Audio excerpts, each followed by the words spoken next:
ગોધરા શહેરના આવેલા સૂફી મસ્જિદ રોડ પર આવેલ MGVCL વીજ કંપનીના ટ્રાન્સફોર્મરમાં આગ લાગતા અફરાતફરીનો માહોલ।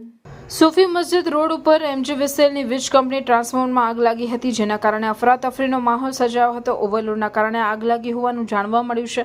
આ ગોધરા શહેરમાં આવેલા પશ્ચિમ વિસ્તારમાં આ ઘટના બનવા પામી હતી। વધુમાં લોકો રસ્તા પરથી પસાર થતા હતા, પણ કોઈ જાનહાનિ થવા પામી ન હતી। સ્થાનિક લોકોમાં લોકમુખે ચર્ચાઈ રહ્યું છે કે ગોધરા MGVCLના પશ્ચિમ પેટા વિભાગ કચેરીના બિનજવાબદાર અધિકારીઓના મિસમેનેજમેન્ટથી દરરોજ કોઈને કોઈક ટ્રાન્સફોર્મર ફેલ થવાના બનાવો બનતા રહે છે। સાથે સાથે સ્થાનિક લોકો દ્વારા ફોન વીજ કંપનીમાં કરવામાં આવે તો જવાબદાર અધિકારીઓ ફોન ઉપાડવાનો પણ સમય નથી। તો હવે વીજ વિભાગ દ્વારા આ મામલે કોઈ ચોક્કસ પગલાં ભરવામાં આવે તેવી સ્થાનિક લોકોમાં માંગ કરવામાં આવી છે।